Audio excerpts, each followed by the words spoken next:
I thought today would be a good day to share a video with you because it marks a rather momentous occasion. Today is my last day that I am on the RSO program, the Rick Simpson Protocol. And so today I am 60 grams into the 60 grams 90-day program. And this, I will show you, this is my last of my 60 grams. This is it. By tonight, I will have taken all of this. And then by tomorrow, that's it. No more. But this is what I have done so far. All of these. There's 60 right there. 60 grams. Oh boy. And I think I feel every single. I thought perhaps a little recap would be in order about now. So I started on January the 1st of this year. They found a mass on my pancreas at UC Davis. And on January 2nd, I was on the computer looking at pancreatic cancer because I kind of thought, goodness, a mass, what else could it be? So I started with the diet. On January the 2nd, I started with the diet. And the diet was specifically tailored for pancreatic cancer. And it consisted of everything except, doesn't that sound better than you can't have? Everything except wheat, potatoes, peanuts, rice, sugar, alcohol. Let's see. Which I'm, kind of sorry to say was really in the mix there for a while. Even though I ate organically and I was a vegetarian for quite a number of years, that sugar, oh my goodness, that sugar. I was bad with the sugar. So that was the first thing. I knew right off the bat that I didn't want to do chemo. I had decided that years ago, just watching what happened to a few of my friends that went through it and hearing horror stories from other people. And so that was not even part of what I was thinking about in the very first. So as I started doing more and more research into pancreatic cancer, and started talking to people, I realized what some of the things that I've been going through for the last year. One of the things was being allergic to all these weird things. And so I told Nita about my findings about having the pancreatic mass and what was going on with me, because she was the one. I had used some Lysol in the house on one of those really hot, smoky days and had a horrible reaction to it. And I couldn't go outside because you couldn't breathe outside. I couldn't breathe in the house. And I ended up over at Nita's house and spent the night over there. And so she was one of the first people that I told, and she was one of the first people that started telling me about the mushroom. And so everything that Travis and Becky told me and everything that Nita told me all jived and corresponded. And so what I ended up doing, so these are the mushrooms that I've been taking. I've been drinking the chaga tea. That's this. I've been drinking the reishi tea. I have been taking the mushroom defense. As far as the shiitake and the maitake, I'm kind of giving those a rest because frankly right now, I am kind of sick of mushrooms. Mushrooms have always been, like I think, oh yeah, I'd like some mushrooms, or I like mushrooms in things, but mushrooms at the amount that I've been having to eat lately of mushrooms. So I'm kind of tired of the mushrooms. And I can probably say kind of the same thing about the broccoli sprouts. Yes, the broccoli sprouts. I forget that day that I went over to Nita's and I was in such distress. This is what she gave me. They're organic. You can order them online. And I'm telling you, they stopped that reaction that I was having. Boom. It really worked. So anyway, back to the broccoli sprouts. So I went to Ace Hardware. I bought the broccoli sprout seeds, the organic ones. I found the sprouting jar and I got that. But me and broccoli sprouts, I don't know. It says on the package to let them, like do their thing for like 7 days. Well, after about 4 days, I'd noticed this nasty smell in the cupboard where I was keeping them, and so I'd have to check those. And then even after, I think I got about 2 good batches out of them. So I have a jar, and I have some. I think I gave most of mine away. The rest of the broccoli sprouts, I just kind of gave up on those. I'm doing other things. So I figured I didn't really need the broccoli sprouts that badly to go through all that for them. Now, it was the vitamin lady over at Elliott's that when we were talking one day, I went in there for one thing and I told her I had pancreatic cancer. I think by then I had already gone in for the endoscopy and was diagnosed. And she said that she knew some people that were using the pancreatic enzymes. And so I bought a jar of those. And from that led to Dr. Kim, when he asked if there was anything that he could do for me. I said, yes, you could prescribe some pancreatic enzymes, digestive enzymes for me, because I was reading that the prescribed ones were ever so much stronger than the over-the-counter ones. And so he did. And so I've been taking these ever since. These. And these are the Creon.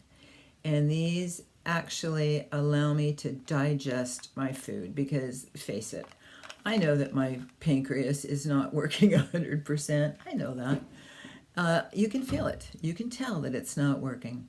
And so these pills, they save me. The directions are 3 with a meal, so 3, 6, 9 a day. And I didn't have to take as many as I'm taking now, but I find that when I do take them, then my food digests and I don't have gas, and I don't have gas, and I'm not uncomfortable. And so that's what those are definitely good for. Also, I'm taking the bitter melon for digestion. Same thing. This is the bitter melon. And this came from some of the reading and the research that I did. And when I saw this over at Sprouts, I said, yes, I was reading about that. That also helps with the digestion. As I was researching other things, I ran across dandelion root. And they are working on some actual clinical studies now because they have found out, scientists, researchers have found out that dandelion root causes apoptosis. And that's the same thing that the Rick Simpson oil causes, is the apoptosis. I don't know in what kind of dosage. I don't know. They were saying that it had to be very condensed, cooked down, whatever, and it would probably become in pill form. But I thought, you know what? It wouldn't hurt. It just wouldn't hurt to do this like a tonic and drink a few cups of this a month, because if it does cause apoptosis, that means that it's going to go through your system and it's going to seek out cancer cells and it's going to reprogram those bad cells to die. And so, as a preventative, keep this one in mind. I thought that was a really good one. 2 more things for the immune system. I'm taking the glutathione. I can't talk this afternoon. I'll be better talking tomorrow. I just know it. And also the Estergal. Jeez.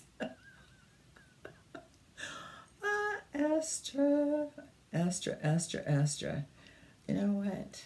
This is I can't even talk. I can't even talk. That's bad. So, in addition to the RSO and the mushrooms and the glutathione everything else that I'm taking, I've made other tweaks to my diet. I used to love my coffee in the morning with Very Vanilla Soy. Oh my. And Very Vanilla Soy does have a lot of sugar in it. And I remember Becky really getting on my case for all the sugar in the morning. But I gave it up. Actually, I got allergic to soy milk last summer. That was one of those odd little allergies that I was popping up to. So I've tweaked my diet a little bit. I'm drinking black coffee. I drink warm lemon juice the first thing in the morning, and usually organic lemons. I was very lucky. I was gifted quite a bit of lemons this past winter. And so I do the lemon juice in the morning. Of course, I don't do bread or bagels or any of that sort of thing any in the morning because I can't have the wheat. And so this is what I substitute. And it tastes a little bit on the cardboardy side, but it's something that I can spread this on because I can't do peanuts anymore, so I do this instead of peanut butter. So it's not too bad. It's not too bad. It's palatable. I can get it down. I can get it down. Yes. This has been a interesting. This has been a very interesting time. I call it a time of healing because I think I can honestly say that I feel better now physically than I did, like, say, in January or February. I feel better in through here. I feel better in through here. I don't have any nausea anymore. I seem to have more energy, although it's kind of hard with all this THC coursing through my bloodstream. It's kind of hard to say you're energetic. But during this whole treatment, I'm doing my housework. I'm doing laundry. I'm doing the watering. I'm the only thing I'm not doing that I normally would be doing is driving, and I know that the local neighborhood is grateful for that. But that's about the only thing that I'm not capable of doing physically. But I need alone time and I need quiet time. And I need to not be overstimulated by, like, say, the news. I almost had a meltdown. I mean, I came like this close to a total meltdown over the child detention centers.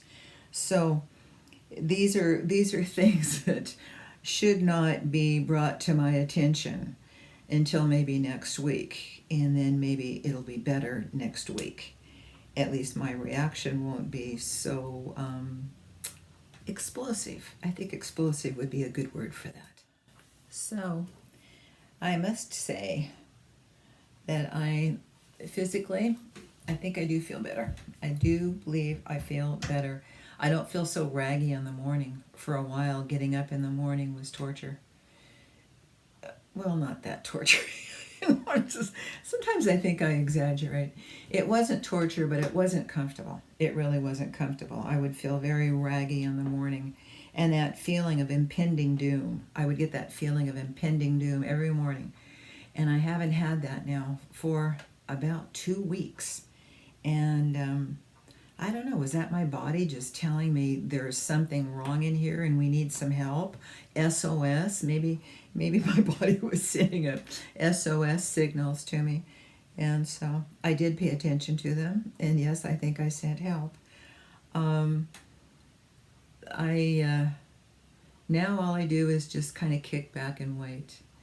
But this has been in a lot of ways, this has been very relaxing because I've spent a lot of time doing a lot of meditations. And I have to say that Steve Noble, his meditations, look Steve Noble up on YouTube. He's phenomenal. He is just phenomenal. He has got the most cleansing, clearing. Boy, you pick up stuff that you don't even know is there and clear it out of your energy fields. And the same with Aaron Doughty. He only does a couple of guided meditations. He does mostly little raise your consciousness videos, and he does raise your consciousness, but he's got a couple of videos or meditations that when I did them, talk about clearing up old scripts that are kind of running in the background and you don't even realize they're there, but they're there and they are messing up your life. So that was interesting. That was really interesting doing that. So I've spent a lot of time with those two guys. I really have. And just a lot of time just resting, relaxing, quilting, and healing, hopefully healing. But I feel like I'm on a healing path, and I know now that what I do, the maintenance program, you do the gram, and you do about a gram a month, and the maintenance program is for 5 years. And along with that, I'm going to do the dandelion root tea, and I will do the mushrooms, and whatever else comes along, because I really think the longer that I can hang in there, the more things are around the corner. And if I could just buy a couple of years here or a year there, I'm fine. I am fine with that. And my body's fine with that. My body is totally fine with that. I know that if I would have offered my body chemo, I think my body would have just rolled over and died right there. Just would have rolled over and died. Just said, how could you do this to me? You traitorous thing, you. So that's where I am today. And I'll do another video next week or so. And I've got another C-scan coming up at the end of the month. And we'll see how this goes. Okay? Alrighty. Bye-bye.